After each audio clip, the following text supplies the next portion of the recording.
जय हिंद to all my respected aspirants. मैं करुण आप सभी का करुण क्लासेस के माध्यम से स्वागत करता हूं। जैसा कि आप जानते हैं, हम राजस्थान का इतिहास पढ़ रहे हैं और आज ये इसका 5वां लेक्चर है। और हम कहीं ना कहीं जितनी भी सभ्यताएं हैं, क्योंकि राजस्थान का ही ऐसा एक एक राजस्थानी ऐसा हमें दिखता है जहां पर काफी सभ्यताएं हैं और इससे क्वेश्चन बनने के काफी चांसेस है, राइट। तो हम पहले सभ्यताओं को समझ लेते हैं, फिर देखेंगे कि किस तरह से इसके क्वेश्चंस बनते हैं, वो हम आगे देखेंगे, राइट। तो आज की जो सभ्यता है हमारी वो है आपकी बलाथल सिविलाइजेशन, ठीक है। तो आइए देखते हैं। तो हमें क्या दिखता है कि जो बलाथल सभ्यता है, ये जो आपका उदयपुर जो डिस्ट्रिक्ट है, जैसे कि आप जब आप राजस्थान का मैप देखेंगे तो आपको दिखेगा कि गुजरात से बॉर्डर शेयर करता है ये उदयपुर जनपद, राइट। तो उदयपुर जिले की जो बल्लभभर नगर तहसील है, वहां पर है एक गांव जिसका नाम है बालाथल। यहाँ पर हमें दिखता है कि 1993 में जो पूना विश्वविद्यालय है उसके जो प्रोफेसर हैं वी एन मिश्र जी के नेतृत्व में ये जो इसकी खुदाई हुई थी, और जिसके पश्चात हमें दिखता है कि ये सभ्यता हमें हमारे संज्ञान में ये आता है, राइट। तो यहाँ पर हम देखेंगे कि ये जो सभ्यता है इसको जोड़ा गया है आपके एक ताम्र पाषाणिक सभ्यता से, यानी कि इसको आप कह सकते हैं चालकोलिथिक सिविलाइजेशन, ठीक है। चालकोलिथिक सिविलाइजेशन से इसको जोड़ा जा रहा है, राइट। तो चालकोलिथिक का यहाँ पर मतलब है कि जो धातु का भी इस्तेमाल करने लग गए थे, और हम सभी जानते हैं जो पहला धातु आया था वो था आपका ताम्र, यानी कि इंग्लिश में कॉपर, राइट। तो हम ये देख पा रहे हैं। तो यहाँ से हमें ये याद रखना है कि जो बालाथल की सभ्यता है वो किस डिस्ट्रिक्ट में है, वो है उदयपुर, और उदयपुर सीमा शेयर करता है गुजरात के साथ, राइट। और इसको जो एक्सकेवेट यानी कि इसको जो खुदाई करने वाले हैं वो है प्रोफेसर वी एन मिश्र, राइट। Very important. आगे देखते हैं। अब यहाँ पर देखिए पिक्चर में आपको दिख रहा होगा कुछ मालाएं दिख रही हैं आपको, बीट कहते हैं इसे हम, राइट। तो ये हमें दिखेगा किस तरह से पत्थर से बनाए गए हैं। आइए देखते हैं। तो जो उत्खनन हुआ है, ये यानी कि जो एक्सकेवेशन जो हुआ है उससे जो हमें जो मृद भंड यानी कि जो पॉटरी मिली है, राइट। और कुछ कॉपर के हमें औजार मिले हैं, राइट। और कहीं ना कहीं जो मकान है, यहाँ के जो मकान हमें मिलते हैं खुदाई से, वो कहीं ना कहीं हमें दिखते हैं कि वो बिल्कुल जो सिंधु सभ्यता है, जो हड़प्पन सिविलाइजेशन है, उससे कहीं न कहीं मेल खाते हैं, मैच करते हैं, राइट? तो देखिए अगर आप इसको एक स्ट्रक्चर वाइज़ भी देखेंगे किसको, सिंधु सभ्यता यानी कि इंडस वैली सिविलाइजेशन और हमारी जो बालाथल सभ्यता है, तो उसमें हम देखेंगे ये निकट हैं, ये बिल्कुल आस-पास हैं, तो ऑब्वियसली संस्कृति का आदान-प्रदान होता होगा, क्योंकि व्यापार तो होता है, हमें दिख रहा है, जैसे इस तरह की मालाएँ हमें दिख रही हैं, तो ये लोग अपने लिए और कहीं न कहीं व्यापार के लिए भी करते होंगे। तो हमेशा जो प्राचीन समय था, वहाँ पर हमें ये दिखता है कि जो व्यापार है, उससे कहीं न कहीं संस्कृति भी जुड़ी रहती थी, राइट? वो मध्यकालीन में भी हमने देखा है, मिडीवल में भी हमने देखा है, वो कैसे होता है, वो हम बाद में चर्चा करेंगे कि किस तरह से एक व्यापार और संस्कृति आपस में मिलती थी, राइट? मेल खाती थी। तो आगे देखते हैं जो इसमें उत्खनन हुए हैं, खुदाई हुई है, उसमें हमें कहीं न कहीं जो अपरिष्कृत यानी कि अनरिफाइंड मृद भांड मिले हैं, यानी कि जो बर्तन मिले हैं, जो मिट्टी के बर्तन मिले हैं, वो कहीं न कहीं पूरी तरह से फिनिश्ड नहीं है, यानी कि उसमें पॉलिश नहीं है, अधूरे-अधूरे से हमें दिखाई देते हैं, ठीक है? जो पूरी तरह से पके हुए भी नहीं हैं। और अगर बात करें हम डेकोरेशन की, अलंकरण की बात करें, तो वहाँ पर हमें कहीं न कहीं जो मृदभंड है, यानी कि जो बर्तन मिले हैं, जो पॉटरी मिली हुई है, उसमें किसी भी तरह की कोई सजावट हमें नहीं दिखती है। जैसे अगर मैं सिंधु सभ्यता से इसकी तुलना करूँ, तो वहाँ पर हमें दिखता है कि किस तरह से रंगों का इस्तेमाल किया गया है और किस तरह से कहीं न कहीं उसमें एक पेंटिंग भी हमें दिखती है, कुछ जानवरों की पेंटिंग भी हमें दिखती है। पर इस जो यहाँ पर हमारी जो बालाथल की जो सभ्यता है, यहाँ पर हमें कहीं न कहीं जो वहाँ के जो जो भी पॉटरी हमें मिली है, वहाँ पर हमें किसी भी तरह की सजावट नहीं दिखती है, राइट? अब इससे क्या आइडिया लगाया जा सकता है? इससे ये आइडिया लगाया जा सकता है कि देखिए कभी भी जो इवोल्यूशन होता है वो बाद में होता है, राइट? पहले कोई भी चीज़ कच्चा होता है, फिर धीरे-धीरे उसमें इवोल्यूशंस आते हैं। तो यहाँ से हम ये लगा सकते हैं कि बालाथल की सभ्यता मेबी इंडस वैली सिविलाइजेशन यानी कि सिंधु सभ्यता से भी पुरानी हो सकती है, राइट? ये अंदाज़ा हम लगा सकते हैं। इसलिए कहा जाता है कि राजस्थान की बहुत सारी ऐसी सभ्यताएँ हैं, जो सिंधु सभ्यता से भी पुरानी है, राइट? आगे देखते हैं, खुदाई के दौरान मिट्टी से बनी बैलों की आकृतियाँ मिली हैं, जिनका उपयोग संभवतः पूजा के लिए किया जाता था, ठीक है? अब देखिए ये बैलों वाली बात अगर मैं देखूँ, ये मध्यकालीन में भी अगर मैं लेके चलूँ आपको, अगर मैं बात करूँ जैसे आपने सुना होगा एक जब हम मॉडर्न हिस्ट्री पढ़ते हैं, तो हम पुर्तगालियों के बारे में पढ़ते हैं, और पुर्तगालियों में एक राजा है जिसको एक उपाधि मिली गई थी, ठीक है? जो प्रिंस हेनरी था, जो पुर्तगाल का एक प्रिंस था, जिसे द नेविगेटर की उपाधि भी दी गई है, द नेविगेटर। तो जब आप अपना राजीव विहरी जी की किताब पढ़ते हैं द स्पेक्ट्रम, तो वहां पर भी हमें क्या पता चलता है, जो प्रिंस हेनरी है जब वो एक्सप्लोर करने जाता है नए रास्ते को, तो उसमें जो वहां का पोप है, पोप निकोलस फाइव, वो उनको एक बुल देता है। ठीक है, तो यहाँ पर देखिए ये बैल और बुल कहीं ना कहीं सिमिलर है, राइट। तो हमें क्या पता चलता है कि कहीं ना कहीं ये बैलों की, या कहीं कहीं बस सांड भी लिखे हैं, या बुल जो है आपके इंग्लिश में, तो इनका कहीं ना कहीं एक महत्व होता था, राइट। यानी कि ये एक अथॉरिटी को दर्शाता था, एक सील को दर्शाता था, राइट। जैसे आज वर्तमान में हमें जो सरकारी जितने भी कार्य होते हैं जिसमें स्टैम्प का इस्तेमाल किया जाता है, तो वहां पर अशोक की लाठी हमें दिखता है, तो वैसे ही हमें दिखता है पुराने समय पर बैलों का काफी इस्तेमाल किया गया है। जैसे मैं आपको ये प्रिंस हेनरी वाली बात बता रहा हूँ, तो ये जो मैंने आपको बात बताई, ये 15वीं सेंचुरी की बात है, 15वीं शताब्दी की बात है, राइट। तो 15वीं शताब्दी तक यूरोप में हमें बैलों का कहीं ना कहीं एक जिक्र हमें दिखता है, राइट। आगे बढ़ते हैं। इसमें लिखा है जिनका उपयोग संभवतः पूजा के लिए किया जाता था। ठीक है, तो यहाँ पर जो बैलों की जो आकृतियां मिली हैं, तो इससे ये अंदाजा लगाया जा रहा है कि इनका संबंध कहीं ना कहीं एक रिलीजियस जो फंक्शंस हैं उसमें इस्तेमाल किया जाता है। आगे देखते हैं, पत्थर के मोती, पकी हुई मिट्टी की मूर्तियां, जानवरों की आकृतियां, तांबे के उपकरण आदि भी मिले हैं। तो जैसे कि हमने स्टार्टिंग में देखा है कि यहाँ पर अगर धातु की बात की जाए, मेटल की भी बात की जाए, तो यहाँ पर जो कॉपर है, जो तांबा है, वो हमें दिखाई देता है, राइट। इसीलिए इसको चालकुलौती गेज भी कहा जाता है, राइट। पाए गए तांबे के औजारों में गोले, चाकू, छुरे, नुकीले तारों के सिर और तांबे के सिक्के थे, जिन पर हाथी और चंद्रमा की आकृतियां उत्कीर्ण थी। ठीक है, हाथी और चंद्रमा की आकृतियां। तो यहाँ पर हम देख पा रहे हैं कि किस तरह से हमें दिख रहा है, जो तांबे के औजार हैं उसमें हमें कुछ आकृतियां दिख रही हैं, और उन आकृतियां में जो प्रमुख आकृतियां हैं वो है हाथी और चंद्रमा की, राइट। इसीलिए हमें दिखता है, जैसे कुछ, जैसे अगर हम राजस्थान की बात करें तो राजपूतों की बात करना तो अनिवार्य हो जाता है। इसीलिए राजपूतों में भी आप देखेंगे कि एक चंद्रवंशी होते थे, एक सूर्यवंशी होते थे। तो चंद्रवंशी जो होते थे, वो जो अपने माथे पर तिलक लगाते थे, वो चंद्र के आकार का लगाते थे, राइट। तो यहाँ से देखिए चंद्रमा की भी आकृति हमें दिख रही है, तो इससे मेल खा सकता है, राइट।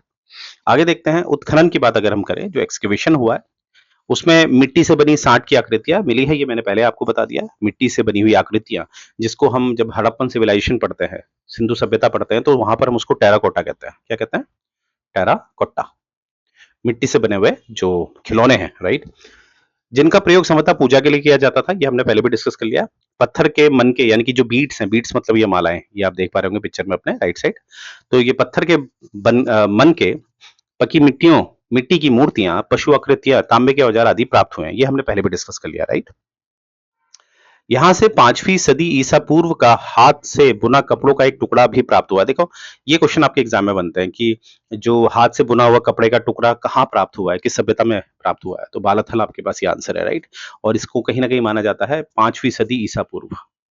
ठीक है, तो 5वीं सदी ईसा पूर्व ये मिला है, ठीक है, बिफोर कॉमन एरा। बालाथल में 1800 ईसा पूर्व में लगभग ताम्र पाषाणिक सभ्यता, यानी कि चालकोलिथिक सिविलाइजेशन का शुभारंभ हो चुका था, 1800 बिफोर कॉमन एरा, राइट। और कहीं ना कहीं जो अगर मैं बात करूं आयरन एज का, तो आयरन एज हमें दिखती है 600 बिफोर कॉमन एरा। तो कॉपर 1800 और आयरन 600। तो यानी कि पहले क्या आया, पहले आया आपका कॉपर, चारकोलिथिक। इसीलिए हम कहते हैं, इतिहास में हम जानते हैं कि पहले जो धातु जिससे इंसान रूबरू हुआ वो था आपका कॉपर, उसके बाद आया आयरन, राइट। इसलिए कॉपर एज पहले आती है, आयरन एज बाद में आती है। और यहाँ भी हमें ऐसा ही दिख रहा है कि जो कॉपर एज है वो 1800 बिफोर कॉमन एरा आ रहा है, राइट। और जो आयरन एज है वो आ रही है 600 कॉमन एरा, माफ कीजिएगा, बिफोर कॉमन एरा, ईसा पूर्व, राइट। तो ये चीज आपने याद रखनी है। तो यहाँ पर आप गैप भी देख पा रहे होंगे, ठीक है, लगभग 1200 सालों का गैप आ रहा है, ठीक है।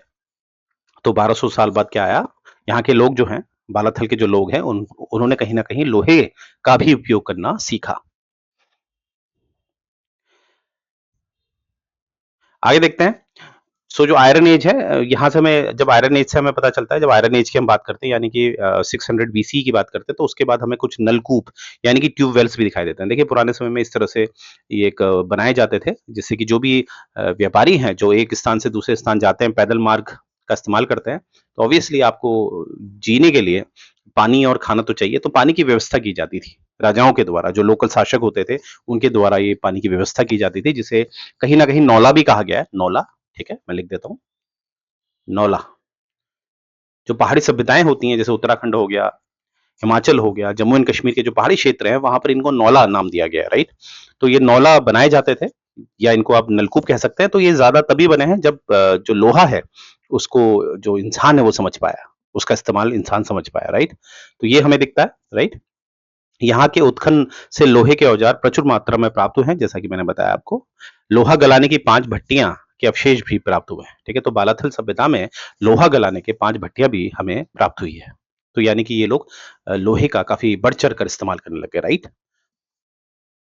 अब नेक्स्ट हम जो सभ्यता देखेंगे वो है बागौर की सभ्यता।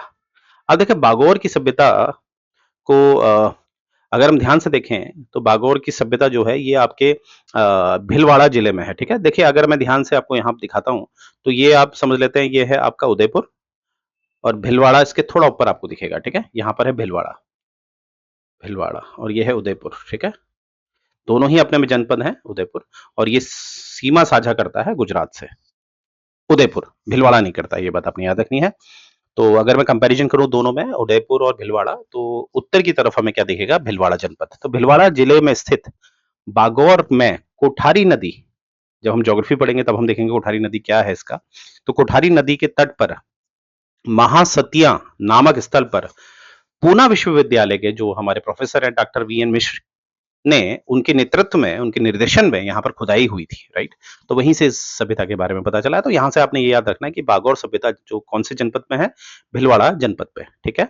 और किस नदी के तट पर ये पाई गई थी, कोठारी नदी, ठीक है। ऑब्वियसली इंसान, मैंने कहा, बिना पानी के तो रह नहीं सकता, इसीलिए जितनी भी सभ्यताएं हमें दिखती हैं वो नदी से संबंध रखती है, राइट। जैसे इंडस वैली सिविलाइजेशन, इंडस एक नदी का नाम है, जैसे हम सिंधु नदी भी कहते हैं, राइट। उत्खनन के दौरान यहाँ प्रागैतिहासिक काल यानी कि प्री हिस्टोरिक सिविलाइजेशन, और प्री हिस्टोरिक सिविलाइजेशन मैंने आपको बता ही रखा है। इतिहास को अगर मैं लेखन के आधार पर डिवाइड करूं, on the basis of writing, तो मैं उसको 3 में डिवाइड करता हूं, प्री हिस्ट्री, प्रोटो हिस्ट्री और हिस्ट्री, राइट। तो जो प्री हिस्ट्री होती है उसमें आपको पता ही है कि जो लेख है, जो राइटिंग है, उसका आविष्कार नहीं हुआ है, और जो हिस्ट्री है उसमें हो चुका है, और जो बीच का पीरियड है प्रोटो हिस्ट्री, उसको हम ट्रांजिशनल फेज कहते हैं, राइट, जहां पर परिवर्तन हो रहा होता है। यानी कि प्रोटो हिस्ट्री में लेख तो आ गए हैं पर उनको अभी तक हम पढ़ नहीं पाए हैं, तो वो किसी काम के नहीं है। जैसे इसका एक सबसे बढ़िया एग्जांपल है प्रोटो हिस्ट्री का इंडस वैली सिविलाइजेशन। यहाँ के जितने भी हमें अभिलेख दिखाई देते हैं, इंस्क्रिप्शंस दिखाई देते हैं, उसको अभी तक हम पढ़ नहीं पाए हैं, समझ नहीं पाए हैं, राइट। आगे देखते हैं। तो ये चीज आपने देख लिया होगा कि जो हमारा बागौर की सभ्यता है ये काफी पुरानी है, ये प्री हिस्टोरिक टाइम की है, राइट। तो आगे देख पा रहे होंगे यहाँ पर कुछ अवशेष हमें जो मिले हैं, ठीक है, साक्ष्य जो मिले हैं वो 4 से 5,000 ईसा पूर्व माने जाते हैं, 4 से 5,000 ईसा पूर्व। इमेजिन करिए अगर मैं हड़प्पन सभ्यता भी बोलूं, तो हड़प्पन सभ्यता के लिए हम 2500 से 1500 बीसी मानते हैं। तो अगेन ऐसे इसलिए कहा जाता है कि राजस्थान में ऐसी सभ्यताएं हैं जो इंडस वैली सिविलाइजेशन से भी पुरानी है। अब यहाँ जो है आपकी बागौर जो सभ्यता है उसको 3 स्तरों में विभाजित किया गया है। अब ये 3 स्तरों को जरा मैं यहाँ से आपको एक सिंपल वे में समझाना चाहता हूँ। कैसे ये जो मृत शरीर थे, मृत शरीर थे, एक सेकंड मैं कलर चेंज कर लेता हूँ। जो मृत शरीर थे, ठीक है, यानी कि जो डेड बॉडी थी, उनको रखने का तरीका, जो पहला फेस आप देखेंगे, फर्स्ट फेस में आपको दिखेगा ये जो बॉडी रखी जाती थी ये वेस्ट टू ईस्ट रखी जाती थी। अब यहाँ से मेरे बालक बालिका पूछ सकते हैं सर ये पता कैसे चलता है वेस्ट टू ईस्ट, राइट, क्योंकि बॉडी तो वेस्ट टू ईस्ट तो ऐसे हो गया ना, वेस्ट टू ईस्ट। तो ये बॉडी अब मतलब सर कहाँ पर रखेंगे वेस्ट टू ईस्ट, अगर मैंने ये बॉडी ऐसे रखी है, तो अगर मैं सर यहाँ पर रखूं पहली कंडीशन, और दूसरी कंडीशन सर यहाँ पर रखूं, तो दोनों ही कंडीशन में तो वेस्ट और ईस्ट हम लिख सकते हैं ना, वेस्ट और ईस्ट दोनों ही कंडीशन में हम लिख सकते हैं, ठीक है। तो यहाँ पर वेस्ट टू ईस्ट हम किसे मानेंगे, हम मानेंगे वेस्ट टू ईस्ट, वेस्ट मतलब सर। तो वेस्ट टू ईस्ट जो कंडीशन सेटिस्फाई होती है ये वाली होती है, जो सर जो रखा जाता था, जो लोग मर जाते थे तो उनको जब दफनाया जाता था तो उनका सर जो है वो वेस्ट की तरफ रखा जाता था, ठीक है। तो दिस इज द ऑथेंटिक। फिर दूसरे केस में क्या हुआ, यही उल्टा हो गया, ईस्ट टू वेस्ट हो गया। अब सर कैसे रखा जा रहा है, ये वाली कंडीशन, ठीक है, वेस्ट, ईस्ट टू वेस्ट। और जो थर्ड कंडीशन है वहां पर आपको दिखेगा नॉर्थ टू साउथ, उत्तर से दक्षिण। तो सर कैसा आ गया, अब बॉडी ऐसे ऐसे रखी जा रही है, राइट, इसे आप सर मान लेंगे, इसे आप पैर मान लेंगे, राइट। तो यहाँ पर आप देख पा रहे होंगे कि किस तरह से एक जब समाज बढ़ रहा था अलग अलग चरणों में, तो वहां पर हमें क्या दिख रहा है, किस तरह से जो बॉडी को दफनाया जाता था उसका दफनाने का जो एक एक एक दिशा निर्देश है उसमें परिवर्तन हमें दिख रहा है, फर्स्ट सेकंड थर्ड, ये एग्जाम वाइज आपने याद रखना है। आइए देखते हैं अब इसमें मैच करते हैं, जो हमने पढ़ा है क्या वो मैच हो रहा है, लेट्स सी। चलिए, सभ्यता के 3 स्तरों, ठीक है, ये मैंने बताया था 3 स्तर, अभी मैंने दिखाया आपको कि अवशेष प्राप्त हुए हैं। प्रथम स्तर जो है वो ये टाइम माना जाता है, काफी पुराना टाइम है, आप समझ सकते हैं लगभग 5,000 ईसा पूर्व, यानी कि इंडस वैली सिविलाइजेशन से भी पहले का है। तो यहाँ पर जितना भी उत्खनन हुए हैं, सॉरी, जितने भी यहाँ पे एक्सकवेशन हुए हैं, वहां पर हमें लघु पाषाण शास्त्र यानी कि जो मिनी स्टोन से जो वेपन बनाए जाते हैं वो हमें प्राप्त हुए हैं। जैसे आप यहाँ देख सकते हैं, देखिए छोटा सा स्टोन आपको दिख रहा है, यहाँ पर पीछे आपको लकड़ी दिखाई दे रही है, राइट। तो इस तरह से कुछ आधुनिक उपकरण उस हिसाब से, उस समय के हिसाब से ये आधुनिक उपकरण हमें दिखाई दे रहे हैं। मिनी स्टोन का इस्तेमाल करना ये सीख चुके थे। मृत पशुओं के अवशेष और कहीं न कहीं भोजन संग्राहक अवस्था यानी कि जो फूड स्टोरेज सिस्टम था वो भी हमें दिखाई दे रहा है, ठीक है? तो छोटे औजार दिखाई दे रहे हैं, कुछ मृत पशु हमें दिखाई दे रहे हैं और कहीं न कहीं फूड स्टोरेज की व्यवस्था दिखाई जा रही है। तो इससे ये पता चल रहा है कि ये लोग कहीं न कहीं मौसम से वाकिफ़ हो चुके हैं और इनको ये भी पता है कि जब ठंड होगी तो बाहर शिकार जाना इतना आसान नहीं होगा। तो ये लोग कहीं न कहीं अपना फूड जो है वो स्टोर करने लग गए हैं, क्योंकि इनके पास छोटे हथियार भी आ गए हैं जिससे ये स्किन को ईज़िली फाड़ सकते हैं, ठीक है? तो ये यहाँ से हमें ये आइडिया लगाया जा सकता है कि कहीं न कहीं जो मानसिक स्तर है, लोगों का वो बढ़ रहा था, राइट? मृत शरीर का ढांचा भी मिला है जिसे अपने निवास पर, ये देखिए पश्चिम से पूर्व। स्टार्टिंग में पहले चरण में हमें क्या दिख रहा है? वेस्ट टू ईस्ट, पश्चिम से पूर्व। जैसे कि मैंने आपको बताया था, याद रखिएगा, तो सर होगा पश्चिम की तरफ। आगे देखते हैं दूसरा स्तर जो है वो आप 2765 से लेके 500, यानी कि दूसरा स्तर इनका कहीं न कहीं इनका चला है जिसमें इन्होंने हड़प्पा सभ्यता एवं जो वैदिक सभ्यता है उसके समकालीन हमें दिखता है, क्योंकि हड़प्पा सभ्यता का जो समयकाल हमें माना जाता है वो 2500 से 1500, देखिए 100-200 साल ऊपर नीचे होता है, उससे चलता है। तो ये है आपका समयकाल हड़प्पा सभ्यता का, हड़प्पन सिविलाइजेशन। और दूसरा है आपका वैदिक कल्चर जिसमें आर्यंस की हम बात करते हैं, तो ये है 1500 से लगभग 600। तो ये है आपका वैदिक वैदिक कल्चर, राइट। तो यहाँ पर हमें जिस हिसाब से ये ऊपर हमें डेट दे रखी है उस हिसाब से हम कह सकते हैं कि जो दूसरा स्तर है, तो यहाँ से साफ पता चल रहा है ये हड़प्पन सभ्यता और वैदिक कल्चर के समकालीन है, राइट। तो आगे देखते हैं कि ईसा पूर्व माना जाता है जो मृत भांडों के अवशेष, मृत भांड मतलब पॉटरी जो हमें मिली है, धातु अस्त्र यानी कि मेटल के जो वेपन मिले हैं और जो यहाँ पर आभूषण मिले हैं या भोजन सामग्री मिली है, तथा मृत शरीर पूर्व से पश्चिम दिशा में लेटे हुए हैं। देखिए ऊपर तो आप छोड़ सकते हैं क्योंकि वो हर जगह हमें मिलता है, मृत भांड में मिले हुए हैं, धातु मिले हुए हैं, परंतु ये जो शरीर है, ठीक है, दूसरे स्तर में ये क्या हो गया? पूरब से पश्चिम, जैसे पिछला हमने पढ़ा था पश्चिम से पूरब, ये देखिए पश्चिम से पूरब। और दूसरे स्तर में क्या हो गया? एक सेकेंड, ये पहले में पश्चिम से पूरब और दूसरे में है पूरब से पश्चिम, ये बात अपनी याद रखनी, वेरी इंपॉर्टेंट। आगे बढ़ते हैं। इस युग का मानव पाषाण रोग कर्ण यानी कि स्टोन कटिंग के साथ मिट्टी के बर्तन बनाता था। स्टोन कट, यहाँ पर स्टोन कटिंग होती थी। स्टोन कटिंग इसलिए होती थी कि भैया अच्छी दीवारें बन जाएं, औजार बना दिए जाते थे स्टोन कटिंग से, राइट। और कहीं ना कहीं हम यहाँ पर देखते हैं मिट्टी से बने हुए बर्तन भी हमें दिखाई दे रहे हैं। और शिकार और कहीं ना कहीं जो कंद मूल एक एकत्रित करना यानी कि कलेक्टिंग रूट्स, ये हमें दिखाई देता है। ये बात याद रखना, कंद मूल एकत्र मतलब होता है जो रूट्स होती हैं उसको कलेक्ट करना चाहना, ठीक है। रूट्स, अब रूट्स मतलब जो जड़ें होती हैं, जैसे कोई भी पौधा है, कोई भी आपका प्लांट है, उसकी जो जड़ें हैं उसको ये लोग कलेक्ट करते थे। अब क्यों करते थे इसमें अलग अलग धारणाएं हैं, तो उसमें हम नहीं जाएंगे, ठीक है। आगे देखते हैं। करने के साथ ही पशुपालन एवं कृषि करना भी सीख गया, ठीक है। ऑब्वियसली अगर वो रूट्स को कलेक्ट कर रहा है, कंदमूल एकत्र कर रहा है, तो इससे साफ पता चलता है उसको कृषि की नॉलेज हो गई थी, ठीक है। अब देखिए सभ्यता का, जहां भी आप याद रखिएगा, जहां भी एक सभ्यता शब्द आती है तो याद रखिएगा सभ्यता को स्टैब्लिश करने के पीछे खेती का बड़ा योगदान है, क्योंकि खेती ने ही सिखाया कि कम से कम कोई भी फसल तैयार होने में 6 महीने लगाती है, तो इंसान समझ पाया था कि एक ही जगह रहना पड़ेगा। किसी भी फसल को बड़ा होने में 6 महीने लगते हैं कम से कम। तो इंसान जब वो एक जगह रहने लगा तो कहीं न कहीं वो सभ्यता की तरफ बढ़ा। जब तक वो जानवर के पीछे था तो वो कभी भी सभ्य नहीं हो पाया, क्योंकि जानवर एक जगह तो रहते नहीं थे, जानवरों के पीछे इन्हें भागना पड़ता था। पर जहाँ इंसान ने खेती को समझा तो कहीं न कहीं वो सभ्य होने लगा। तो सभ्यता के पीछे हम खेती को ज़िम्मेदार मान सकते हैं। तो जहाँ हम सभ्यता की बात करते हैं, तो वहाँ पर हम समझ जाइए, हमें समझ जाना चाहिए कि खेती आ चुकी है, राइट? अब मैं ये नहीं कहता कि वो बहुत एडवांस लेवल पे थी, पर खेती की कहीं न कहीं नॉलेज हो चुकी थी।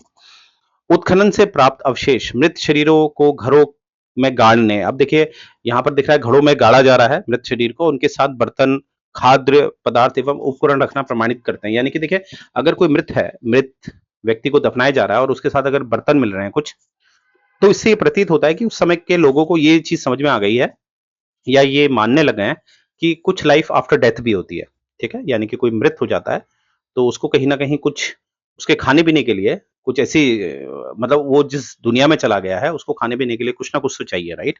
तो इसीलिए वो कुछ उससे संबंधित जो वस्तुएँ हैं, जैसे बर्तन हैं और कहीं-कहीं पर तो हमने ये भी देखा है कि जानवरों के जो स्केलेटन है वो भी हमें प्राप्त हुए हैं, तो हो सकता है किसी जानवर से उसका लगाव है, तो दोनों को एक ही साथ दफनाया गया, ठीक है?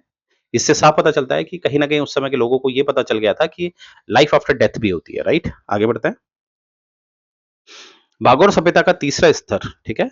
500 ईसा पूर्व से चौथी सदी तक का माना जाता है। चौथी सदी तक मतलब यानी कि अब हम आ गए 4th सेंचुरी सीई, चौथी सदी तक, ठीक है? तो सभ्यता के इस स्तर पर लोहास्त्रों, आयरन वेपन्स के साथ-साथ जो बर्तन हैं वो अब किसमें बनाए जा रहे हैं? जो व्हील होता है ना बर्तन बनाने के लिए, जिसे हम हिंदी में चाक कहते हैं, जिसमें बर्तन बनाए जाते हैं व्हील। तो यहाँ पर अगर व्हील से बर्तन बनाए जाते हैं तो उनकी आकृति ज़्यादा कंप्लीट हमें दिखाई देती है, ज़्यादा गोलाकार दिखाई देती है, ठीक है? तो कहीं न कहीं बर्तनों को अब ये लोग हाथ से नहीं, एक व्हील का इस्तेमाल करके, चाक का इस्तेमाल करके बनाने लग गए हैं, ठीक है? और इसी तरह हमें दिखते हैं जो अच्छे तरह से पके हुए हैं और सुदृढ़ हैं, यानी कि जो पहले जो बर्तन पाए गए थे वो पूरी तरह से पके हुए नहीं थे, पर इस बार जो पाए गए हैं ये पके हुए हैं, ठीक है? तीसरे स्तर वाले। अगर आप इसकी तुलना करते हैं पहले स्तर में पके हुए नहीं थे, पर इस स्तर में पके हुए हैं और ज़्यादा शेप में है, right? Because of the wheel, ठीक है? यहाँ से बड़ी संख्या में लघु पाषाणोपकरण यानी कि माइक्रोलिथिक टूल्स मिले हैं, जो मानव की आखेट हंटिंग पर निर्भरता प्रमाणित करते हैं। यानी कि कहीं न कहीं मैंने कहा ना जैसे पहले जब हम पाषाण युग पढ़ते हैं यानी कि जो लिथिक एज पढ़ते हैं, तो वहाँ पर बड़े-बड़े पत्थर थे, ठीक है? तो वो लोग अब बहुत बड़े पत्थर लेके किसी जानवर का पीछा तो नहीं कर सकते थे ना, राइट? तो इसीलिए जब इनके पत्थर छोटे हो गए, इनका औज़ार का जो साइज़ है, यानी कि औज़ार के लिए जो पत्थर इस्तेमाल कर रहे हैं, वो छोटे हो गए। तो छोटे हो गए हैं तो पीछे से वो लकड़ी लगाकर उसको भाला का रूप दे सकते हैं और ये दर्शाता है कि ये जो औज़ार ये बना रहे हैं, ये हंटिंग यानी कि कहीं न कहीं शिकार के लिए दर्शाता है कि ये लोग ज़्यादा शिकारी हो चुके हैं, ठीक है? तो ये चीज़ आपने याद रखना है, जब भी माइक्रोलिथिक टूल्स ज़्यादा इस्तेमाल किए जा रहे हैं जिस सभ्यता में, तो हम अंदाज़ा लगाते हैं कि वो सभ्यता ज़्यादा हंटिंग नेचर की थी, ज़्यादा शिकारी थी, राइट? तो यहाँ से आप आइडिया लगा सकते हैं, ठीक है? तो आवाज़ बनाने के लिए पत्थर के साथ ईंटों का प्रयोग किया गया तथा मृत शरीर अब ये देखिए मृत शरीर उत्तर-दक्षिण तो पहली अवस्था में मैंने आपको बताया पश्चिम से पूरब, दूसरी अवस्था में पूरब से पश्चिम और तीसरी अवस्था में उत्तर से दक्षिण, ठीक है? लिटाया जाने लगा। बागौर मध्य पाषाणकालीन सभ्यता का स्थल और लघु पाषाण परोपकार का घर था, ठीक है? वो मैं ऑलरेडी बता चुका हूँ आपका कि जो मध्य पाषाण जिसे आप कहते हैं मेसोलिथिक एज, वहाँ पर ये बागौर आपका आएगा, ठीक है? और इवन ये न्यूलिथिक में भी आएगा, ठीक है? नवपाषाण में भी आएगा, ठीक है? और नवपाषाण में तो आप जानते हैं ज़्यादातर माइक्रोलिथिक का इस्तेमाल किया गया, छोटे औज़ारों का इस्तेमाल किया गया। पाषाण के उपकरण के साथ-साथ मानव ने यहाँ लौह उपकरण का भी प्रयोग किया। जैसे हम जानते हैं आयरन एज आ चुकी है, 1000 बीसी के आसपास मानी जाती है आयरन एज, तो ऑब्वियसली जब आयरन आया, आयरन का जब डिस्कवरी हुआ, तो कहीं न कहीं अब ज़्यादातर जितने भी उपकरण हैं, वो आयरन की तरफ आ गए थे, राइट? क्योंकि प्रचुर मात्रा में ये प प्राप्त था, अवेलेबल था और कहीं न कहीं मजबूत था। तो इस मजबूती के कारण ज़्यादातर औज़ारों में लोहे का इस्तेमाल होने लगा, राइट? तो मुझे उम्मीद है ये सेशन आपको पसंद आया होगा और देखिए जितनी भी सभ्यता है, अब ये 5वां लेक्चर है मेरा, तो इसमें भी आपको सभ्यता ही दिख रहा है, अभी 1-2 लेक्चर और आएँगे उसमें भी सभ्यता है। फिर ये सभ्यता को आपने रिवाइज़ करना है, खूब रिवाइज़ करना है, खूब रिवाइज़ करना है, बार-बार मेरे लेक्चर्स देखिए, बार-बार उसके नोट्स बनाइए। उसके बाद क्या है, हम देखेंगे लास्ट में कि किस तरह से सभ्यता आपस में ये लोग कैसे क्वेश्चन बना सकते हैं। हो सकता है क्वेश्चन ऐसा बने जैसे बालात्ल सभ्यता दे सकते हैं, ठीक है? बैरात सभ्यता दे सकते हैं, उससे उत्तर से पश्चिम लगाना है या पूर्व से पश्चिम लगाना है। इस तरह के क्वेश्चन जो एक यूपीएससी लेवल में आते हैं, हम उसकी भी तैयारी करेंगे, राइट? लास्ट में, पर उससे पहला स्टेप क्या है, हमें सभ्यताओं को एक बार पढ़ लेना है, कौन-सी नदी के तट पे है, क्या है। तो अभी तक जितनी भी मैंने सभ्यताएँ पढ़ाई हैं, आपने एक बार उसको अच्छी तरह समझ लेना है और पढ़ लेना है, राइट? तो अगर आपको मेरा प्रयास पसंद आता है, तो लाइक करिए, सब्सक्राइब करिए, राइट? चलिए, जय हिंद गाइस।